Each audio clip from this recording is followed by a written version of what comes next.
Shalom, bien-aimés frères, bien-aimées sœurs, je vous salue dans le précieux nom du Seigneur Jésus.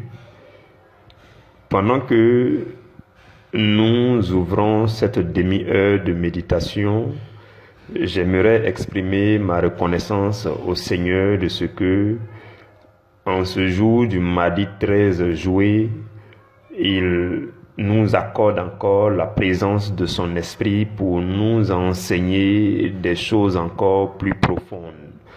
Seigneur, je te donne toute la gloire. Merci pour ces trésors célestes que tu es prêt à nous faire découvrir.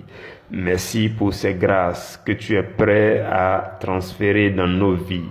Merci pour ces bénédictions, merci pour ces témoignages, merci pour tous ces bienfaits spirituels et physiques et matériels que tu es prêt à communiquer dans la vie de tes enfants que nous sommes. Tu nous as envoyés en mission sur la terre et la provision pour notre mission ne vient que de toi. Voilà pourquoi, Seigneur, nous prenons plaisir à nous connecter chaque jour à toi à travers ce temps, cette émission, afin de recevoir de toi, Seigneur, ce dont nous avons besoin pour continuer notre marche dans cette vie. Nous te sommes reconnaissants, nous te bénissons. Saint-Esprit, nous apprécions déjà ta présence. Oui, Paraclet, Consolateur, je t'admire déjà. Je te dis merci pour ta présence chez mon frère, chez ma sœur. Merci Saint-Esprit de ce que tu es là, ici, avec moi, à cet endroit où je me tiens. Je te dis merci. Merci de ce que, par le biais du son de ma voix, tu nous connectes et tu nous connectes avec le ciel afin que le transfert se fasse d'une manière fluide selon le Seigneur. Je te prie de nous communiquer tout ce qui vient de notre Seigneur Jésus. Parle toi-même au cœur de chacun, je te le demande au nom de Jésus. Amen. Apprenons à faire ce que l'amour peut faire sans oublier de ne pas faire ce que l'amour ne doit pas faire. Bien-aimés frères et sœurs, j'espère que chacun a pris le soin de lire et de relire ce sous-thème-là. Apprenons à faire ce que l'amour peut faire sans oublier de ne pas faire ce que l'amour ne doit pas faire. Voici le sous-thème que nous méditons aujourd'hui. Le sous-thème de demain sera différent du sous-thème d'aujourd'hui en termes d'écriture, mais c'est la suite de l'enseignement d'aujourd'hui. On aurait pu dire partie 1 aujourd'hui, partie 2 demain. Donc, ce sont deux enseignements qui se font suite. Voilà pourquoi, dès maintenant, je requiers notre attention, que chacun accorde son attention afin de recevoir véritablement ce que le Seigneur veut communiquer à travers ces sous-thèmes-là. Lisons dans Romains au chapitre 13, Romains 13, les versets 9 et 10. La Bible dit, en effet, les commandements, tu ne commettras point d'adultère, tu ne tueras point, tu ne déroberas point, tu ne convoiteras point, et ce qu'il peut encore y avoir se résume dans cette parole. Tu aimeras ton prochain comme toi-même. Et le verset 10 dit, l'amour ne fait point de mal au prochain. L'amour est donc l'accomplissement de la loi. Parole du Seigneur, nous rendons grâce à Dieu. Bien-aimés frères et sœurs, lorsque vous lisez dans Exode chapitre 20 et que vous lisez aussi dans Deutéronome chapitre 5, vous allez y découvrir les 10 commandements de Dieu. Les 10 paroles de la loi, les 10 commandements de Dieu dont on parle par habitude. Et vous allez remarquer que dans la première partie, je crois déjà à partir du verset 1 ou 2 de Exode 20, les premiers versets, vous allez remarquer que ce sont 4 commandements qui parlent de l'amour pour Dieu, qui parle aussi de l'interdiction d'avoir d'autres dieux, des idoles, ainsi de suite. Et ça parle aussi de l'amour pour le saint nom de Dieu. Quelque part, il est dit, tu ne prendras pas le nom de ton Dieu en vain. Tu ne prononceras pas le nom de ton Dieu en vain, avec plaisanterie. Non. Et cette partie-là parle aussi du fait d'honorer le jour du Seigneur, de sanctifier le jour du Seigneur. Avant le jour du Seigneur, le jour du sabbat, c'était le samedi. Mais depuis la résurrection du Christ, le jour du Seigneur ou alors le jour du sabbat pour le chrétien est devenu dimanche, parce que dimanche c'était le jour de la résurrection. Donc, il y a 4 commandements qui parlent de l'amour pour Dieu, l'interdiction d'avoir d'autres dieux, l'amour pour le saint nom de Dieu, la sanctification du jour du Seigneur. Et il y a un commandement qui parle de l'amour pour les premiers représentants de Dieu sur la terre, c'est-à-dire nos parents biologiques. Le commandement qui dit, tu honoreras ton père et ta mère, et alors tes jours seront prolongés sur la terre. Vous comprenez? Donc, cela fait déjà 5 commandements. Et les 5 commandements qui restent, vous allez voir que ce sont des commandements qui parlent de l'amour du prochain, essentiellement de l'amour du prochain. Exode 20 à partir du verset 13, la Bible dit, tu ne tueras point. Ça parle du prochain. Tu ne commettras point d'adultère, tu ne déroberas point, tu ne porteras point de faux témoignages contre ton prochain. Et le verset 17 parle de tu ne convoiteras point, ainsi de suite, ainsi de suite. Donc les 5 commandements restants sont des commandements sur l'amour pour le prochain. Et les 5 commandements d'avant sont les commandements sur l'amour pour Dieu et ce qui représente notre premier Dieu sur la terre. Vous comprenez? Et ce que je voudrais qu'on remarque encore, c'est que le Seigneur Jésus a regroupé les 10 commandements 5 par 5.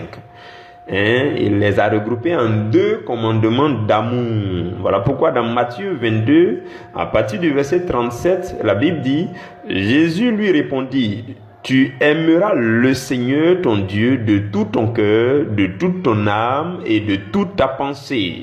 Et il dit au verset 38, c'est le premier et le plus grand commandement. Au verset 39, il dit, et voici le second qui lui est semblable. Tu aimeras ton prochain comme toi-même. De ces 2 commandements dépendent toute la loi et les prophètes. Donc, Jésus a regroupé les 10 commandements en 2 commandements de l'amour. Le premier commandement, c'est que tu aimeras le Seigneur, l'Éternel, ton Dieu, de tout ton cœur, de toute ton âme, ainsi de suite. Si tu aimes vraiment Dieu de tout ton cœur, de toute ton âme, de toute ta pensée, de toutes tes forces, tu n'auras pas le courage d'aller avoir d'autres dieux. Non.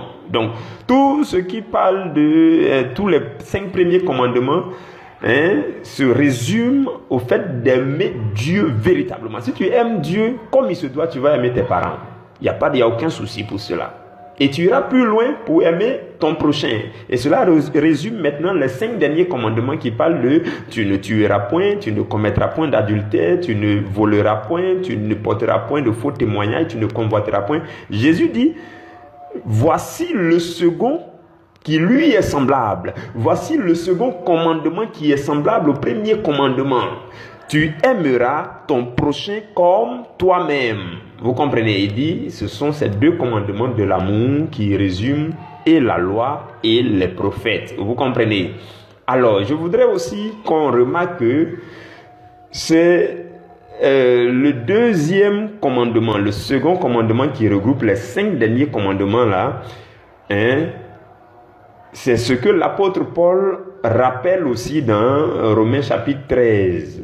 Le verset que nous avons lu, il dit, tu ne commettras point, tous les commandements qui disent tu ne commettras point d'adultère, tu ne tueras point, tu ne déroberas point, tu ne convoiteras point, ainsi de suite. Tout cela se résume dans cette parole. Et c'est quoi cette parole? La parole que Jésus a dit, tu aimeras ton prochain comme toi-même. Donc, le résumé des 5 commandements, des 5 derniers commandements de Dieu, c'est tu aimeras ton prochain comme toi-même.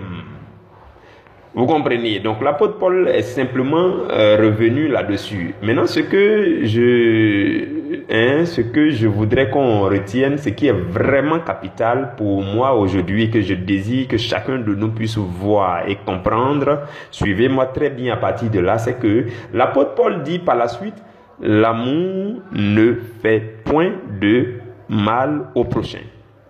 Ça m'intéresse vraiment. Oui, je peux vous dire, c'est la chose la plus importante que le Seigneur m'a mis à cœur de partager avec vous aujourd'hui. Maintenant, suivez-moi très bien parce que la suite sera très pratique. Ce que je suis sur le point de vous présenter sera très pratique. Donc, l'apôtre Paul dit que, en d'autres termes, l'amour ne fait point de mal au prochain. L'amour ne fait aucun mal au prochain. L'amour ne fait pas de mal au prochain.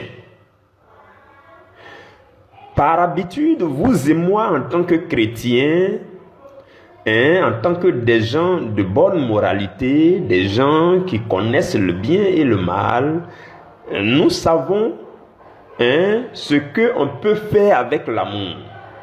Par habitude, nous entendons parler de ça fréquemment, nous en parlons tout le temps, ce qu'on peut faire avec l'amour, ou alors ce que l'amour peut faire en nous, ou alors ce que l'amour qui est en nous est capable de réaliser. Qu'est-ce qu'on entend par habitude? Je l'aime, alors je l'assiste. Je l'aime, alors je lui prête quelque chose. Je l'aime, alors je lui parle d'une manière gentille. Je l'aime, alors je lui rends visite. Je l'aime, alors j'ai compassion. Je l'aime, alors je lui apporte une aide. Je l'aime, alors je lui rends service. Je l'aime, alors.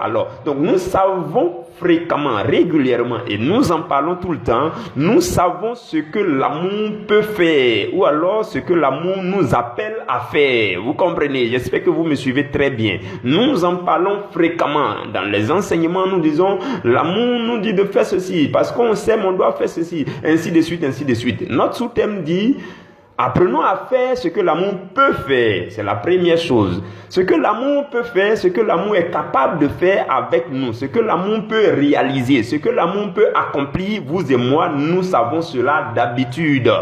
Ce n'est pas si compliqué, on ne va pas encore prêcher sur tous ces détails. Les capacités de l'amour, ce que l'amour peut faire, ainsi de suite. D'ailleurs même, je crois, on va parler de ça encore vers la fin, mais plus en détail. Mais, je veux dire, on en parle régulièrement. Donc, ce que l'amour peut faire, ce que l'amour peut faire. Je l'aime, voilà pourquoi je lui parle comme ça. Je l'aime, voilà pourquoi je me comporte ainsi envers lui. Je l'aime, voici la preuve. La Bible dit quelque part, dans le livre de 1 Jean, je crois, la Bible dit, bien-aimé, n'aimez pas seulement en parole, mais aimez aussi en action et en vérité. Donc, on apporte une action sociale à quelqu'un, donc c'est notre preuve de l'amour. On prouve notre amour par des actions concrètes. On prouve notre amour par la douceur. On prouve notre amour par la bonté. On prouve notre amour par la bienveillance. On prouve notre amour envers le prochain en faisant un certain nombre de choses que nous avons l'habitude de pratiquer. C'est déjà très bon, c'est très bien. Vous comprenez? Nous devons continuer à le faire. Et nous devons apprendre davantage à le faire. Maintenant, ce qui m'intéresse, c'est que nous ne devons pas oublier quelque chose de très pertinent pour chacun de nous en ce matin. Nous ne devons pas oublier de ne pas faire ce que l'amour ne doit pas faire. Il y a des choses que l'amour ne doit pas faire. L'amour ne fait point de mal au prochain. Quand vous lisez les 5 derniers commandements dont on a parlé à partir de Exode 20, 13, à partir du verset 13 de Exode 20, on dit l'amour, on dit tu ne tueras point. Donc l'amour ne doit pas faire quoi? Ça ne doit pas tuer. Tu ne commettras point d'adultère. Donc l'amour ne doit pas commettre d'adultère. Suivez très bien. Pourquoi je dis l'amour maintenant? Parce que Jésus a résumé les 5 commandements là en l'amour du prochain. Ça parle du prochain. Donc Jésus dit tu aimeras ton prochain comme toi. Mais il a pris les 5 premiers commandements, il les a résumés en l'amour pour Dieu. Et ceux qui représentent Dieu pour nous sur la terre. Et il a pris les 5 derniers commandements, il a résumé ça en l'amour pour le prochain. Effectivement, ça parle de l'amour pour le prochain. Tu ne tueras point. Et l'apôtre Paul dit, tout cela se résume en une parole. Quelle est cette parole? Tu aimeras ton prochain comme toi-même. Donc, l'amour ne doit pas tuer quelqu'un. L'amour ne doit pas commettre d'adultère. L'amour ne doit pas voler quelqu'un. L'amour ne doit pas porter de faux témoignages contre un frère. L'amour ne doit pas convoiter. Donc il y a des choses, ces choses-là que l'amour ne doit pas faire. D'habitude, nous savons ce que l'amour peut faire, l'amour est capable de faire. Maintenant, nous ne devons pas oublier que l'amour ne doit pas faire certaines choses.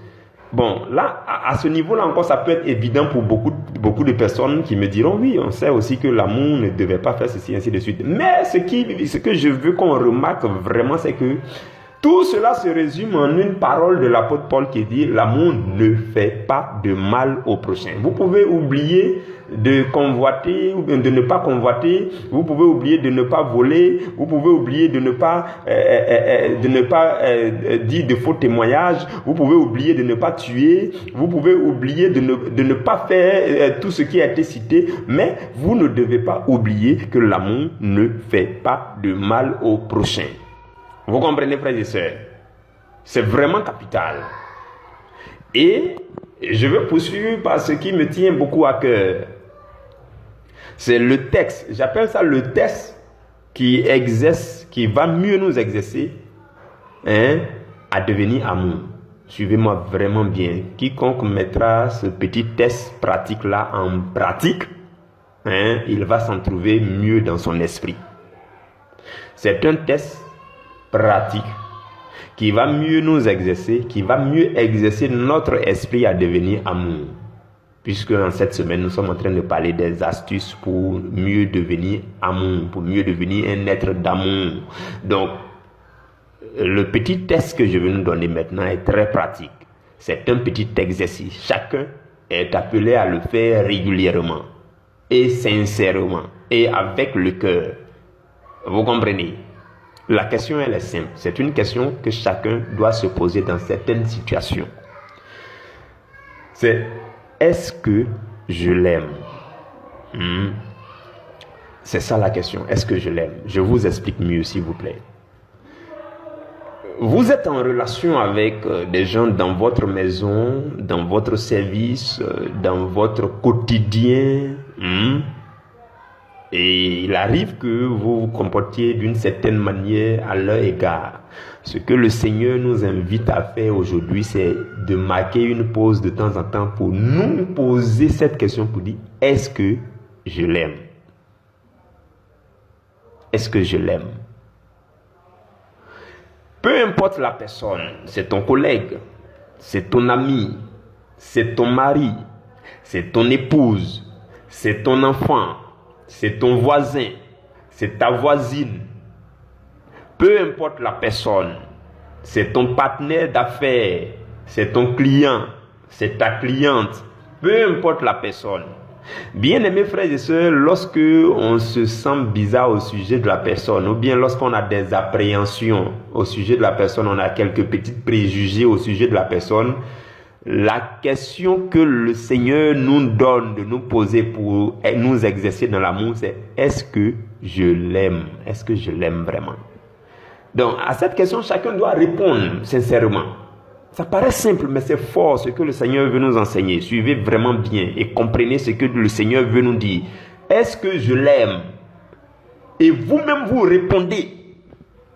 Et vous répondez à la question: est-ce que je l'aime? C'est une astuce vraiment pratique. Moi, les fois où j'ai pratiqué, ça m'a amené automatiquement à prier pour la personne. Et je me suis rendu compte à quel point je n'aimais pas certaines personnes. Oui, là, je le confesse devant vous comme ça. Et quand vous allez le faire, vous allez vous rendre compte que l'amour, c'est quelque chose, ça ne se dit pas du bout des lèvres. C'est le cœur qu'on interroge pour savoir si on est vraiment un être d'amour. On vous demande souvent: non, je l'aime. Oh oui, je l'aime, je l'aime. Ça se dit trop du bout des lèvres. Non. La personne a interrogé pour que nous puissions avoir la réponse sincère. Pour être sûr qu'on aime, c'est le cœur. Et cette question-là, nous devons la poser à notre cœur. Est-ce que je l'aime? La dernière fois, je nous ai déjà dit, je crois que c'était quand là, hier ou avant-hier, je nous ai déjà dit le mot je là. Quand tu dis je, il faut savoir où tu te positionnes. C'est dans ton esprit. On a appris à nous identifier à notre esprit. Donc quand tu parles, tu dois t'identifier à ton esprit parce que c'est l'esprit qui est ton être essentiel. Et l'esprit dispose d'une âme et l'ensemble loge dans le corps qui n'est qu'une enveloppe. Qui est tout aussi très important. Donc, la question c'est, est-ce que je l'aime vraiment? Mon mari fait certaines choses, j'ai une idée bizarre à son sujet, j'ai telle appréhension, je commence à avoir tel préjugé au sujet de mon épouse, au sujet de mon fiancé, au sujet de mon ami, au sujet de cette camarade, au sujet de ce frère, au sujet de cette sœur. Je commence à avoir quelques petits soupçons, ainsi de suite. Et je marque une petite pause. En cet instant précis, j'étais peut-être sur le point de dire quelque chose à son sujet, ou bien de mal penser à son sujet, ou bien de juger. Et je me pose la question, est-ce que je l'aime? Maintenant, quand vous posez cette question, vous répondez. Vous répondez sincèrement. Si vous répondez oui, je l'aime, alors moi je complète pour vous dire, l'amour ne fait point de mal au prochain. Nous allons arrêter de faire du mal si nous répondons sincèrement à cette question. Est-ce que je l'aime? Si oui, j'arrête de faire quoi que ce soit comme mal. Non, aucune chose mauvaise à son égard. Aucune chose mauvaise, aucune pensée mauvaise, aucune parole mauvaise, aucune action mauvaise à son égard. Pourquoi? Parce que mon cœur vient de répondre que je l'aime. Pourquoi encore? Parce que j'ai eu le courage d'interroger mon cœur pour me demander est-ce que je l'aime vraiment. Et la réponse qui est sortie, c'est que oui, je l'aime. Ou alors oui, je désire l'aimer. Donc automatiquement, j'arrête tout élan de méchanceté envers lui. Vous me comprenez? Cela va nous aider à freiner. Frères et sœurs, il arrive qu'on ne freine pas parce qu'on ne se pose pas les bonnes questions. Vous allez vous-même freiner dans votre élan. Si vous étiez sur le point de faire quelque chose de méchant, de dire une méchanceté au sujet de quelqu'un, n'importe qui, frères et sœurs. Pourquoi? Parce que nous avons tous été créés à l'image de Dieu, selon la ressemblance de Dieu. Donc, au sujet de n'importe qui, ça peut être la bonne chez vous à la maison, la domestique, la femme de ménage à la maison, ou bien votre collaborateur, votre employé, quelqu'un que vous sous-estimez, qui vous respecte, que vous ne faites aucun cas de lui. Régulièrement, vous ne le voyez pas, il est toujours à côté. Nous avons tous été créés à l'image de Dieu, selon la ressemblance de Dieu. Et la question fondamentale pour celui qui veut marcher dans l'amour, c'est est-ce que je l'aime? Est-ce que je l'aime? Est-ce que je l'aime? Si oui, la première chose à faire, c'est de ne rien faire de mal. Pourquoi? Parce que l'amour ne fait point de mal. Est-ce que je l'aime? Oui. Donc, je m'abstiens. Je réunis toutes mes forces. Je rassemble toute mon énergie. Je collecte toutes mes forces et je refuse de lui faire du mal. Je refuse de dire du mal à son sujet. Et je m'arrête. Et s'il arrivait que c'est une lutte à l'intérieur de moi, c'est que je ne l'aime pas. S'il arrive qu'à l'intérieur de moi, non, il faut que je parle mal de lui. Non, il faut que je fasse ça. Non, il faut que non, il est suffisamment méchant. Tu ne l'aimes pas.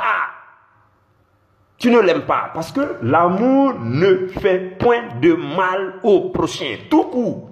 Voici le résumé pour l'apôtre Paul. L'apôtre Paul a rappelé le résumé pour le Seigneur Jésus qui dit « Tu aimeras ton prochain comme toi-même. »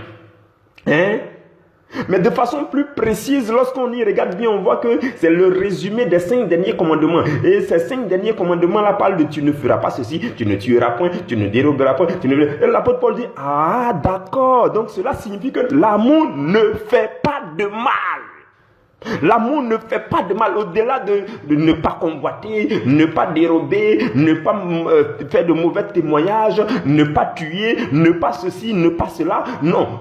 tout coup, l'amour ne doit pas faire de mal. Et pour que vous soyez freiné dans votre élan pour faire du mal, la question à se poser et à répondre, c'est est-ce que je l'aime vraiment? Le chrétien qui veut être mature, c'est un exercice pratique pour tout chrétien qui veut parvenir à la maturité. Frères et sœurs, la vie chrétienne, ce n'est pas une course comme ça où on s'en fout et puis on avance dans le désordre ou bien à l'intérieur de nous, c'est un désordre total, il n'y a pas de calme. La vie chrétienne posée, c'est où on marque une pause de méditation pour se poser certaines questions. Il y a des situations, vous voyez, non, il y a des chrétiens qui bâclent les étapes, ils avancent malgré tout, ils avancent dans les erreurs, et puis bon, on s'en fout, on ne s'assoit pas pour réfléchir sur telle situation, pour régler ça avant d'avancer. Bon, on laisse. Il y a des chrétiens même qui ne demandent plus pardon au Seigneur dans leur prière, parce que pour eux, bon, vraiment, ils vont s'attarder en train de demander pardon, tout ça, c'est compliqué, le Seigneur nous a déjà pardonné. Non, il faut te calmer parce qu'en demandant pardon, le Seigneur vient et puis te guérit, te restaure. Et il arrange encore tes relations au fur et à mesure. Et ça devient une bénédiction pour toi au fur et à mesure. Donc le chrétien doit se poser des bonnes questions. Poser des questions à son cœur pour éprouver son cœur. Et la réponse de ton cœur sera déterminante. Le jour où vous allez poser la question à votre cœur. Est-ce que tu aimes monsieur? Est-ce que je l'aime? Quand vous allez répondre oui, automatiquement, l'apôtre Paul vous dit, l'amour ne fait point de mal. Donc, si vous aviez fait du mal, automatiquement, vous vous mettez à demander pardon au Seigneur, à vous humilier devant le Seigneur et à dire, Seigneur, je ne veux plus lui faire du mal. Je ne veux même pas mal penser de lui. Pareil, ça peut être ton épouse. Ça peut être ton voisin, ça peut être ton enfant, ça peut être la servante de la maison, ça peut être le domestique, ça peut être celui qui repasse les habits, ça peut être celui qu'on envoie régulièrement pour faire les tâches élémentaires, ça peut être ton collègue au travail, ça peut être ton subalterne, parce que toi tu es chef de service responsable de la direction. La question pour grandir dans l'amour, pour devenir amour, pour être un être d'amour, c'est est-ce que je l'aime? Bien-aimés frères et sœurs, le sujet de l'amour nécessite qu'on s'attarde dessus. Oui, pour le chrétien, c'est un des thèmes centraux de la Bible. Oui, je pourrais dire même le plus grand thème de la Bible, c'est l'amour. Donc, ça vaut la peine que le chrétien s'attarde sur certaines petites choses concernant l'amour. Est-ce que j'aime? Parce que on peut faire tous les tapages qu'on peut faire sur la terre ici. S'il n'y a pas d'amour en nous, ça peut être compliqué pour nous de nous retrouver dans l'amour éternel du Père. Ça peut être compliqué. Voilà pourquoi on doit régler les choses. Tout ce qui concerne l'amour, on doit régler ça pas à pas, point par point, calmement, posément, sagement. Pour que Dieu nous construise, ou du moins qu'il construise l'amour en nous. Vous comprenez? Donc la question qui est vraiment pratique, et que je voudrais que chacun de nous expérimente, c'est est-ce que je l'aime? Dans les moindres situations. Vous voyez quelqu'un en train de commencer quelque chose, ou bien en train de parler, ou bien en train de commettre une action. Vous regardez, puis vous êtes sur le point de mal penser. Pause, est-ce que je l'aime? Oui, je l'aime. L'amour ne fait point de mal. Et là, si vous avez l'habitude de le faire, vous allez vous retrouver à prier pour les gens régulièrement. Oh Seigneur, soutiens-le. Oh Seigneur, c'est ton serviteur. Oh Seigneur, c'est ta servante. Oh Seigneur, pardonne-moi pour ce que j'étais sur le point de dire à son sujet. Oh Seigneur, pardonne-moi pour ce que j'étais sur le point de penser à son sujet. Oh Seigneur, aie pitié de moi. Oh, donne-moi de l'aimer encore. Seigneur, je veux l'aimer parce que tu l'aimes. Je veux l'aimer et je ne veux rien faire de mal à son sujet parce que l'amour ne fait point de mal, Seigneur. Aide-moi, Seigneur. Aide-moi. Voici la manière simple d'accomplir 5 commandements de Dieu en une fois. La manière simple. Voilà pourquoi vers la fin, l'apôtre Paul dit, l'amour c'est l'accomplissement de la loi. La loi là, 5 derniers commandements là, pour accomplir ça en un coup comme ça. La question, est-ce que je l'aime? Si je l'aime, je ne fais rien de mal. Pourquoi l'amour ne fait rien de mal? Si j'étais sur le point de faire du mal, j'arrête en même temps. Si j'avais déjà commencé, je demande pardon à Dieu, puis je stoppe, je commence à prier pour la personne. Parce que j'ai interrogé mon cœur et je ne suis pas à l'aise et j'ai l'impression que je ne l'aime pas, alors que je dois l'aimer. Frères et sœurs, si vous faites ça, pour être beaucoup plus pratique, il serait mieux de faire ça au sujet de chaque personne autour de vous, les personnes les plus proches de vous. Je nous laisse cet exercice et nous allons nous retrouver demain à la première heure pour avancer avec un autre sujet. Amen.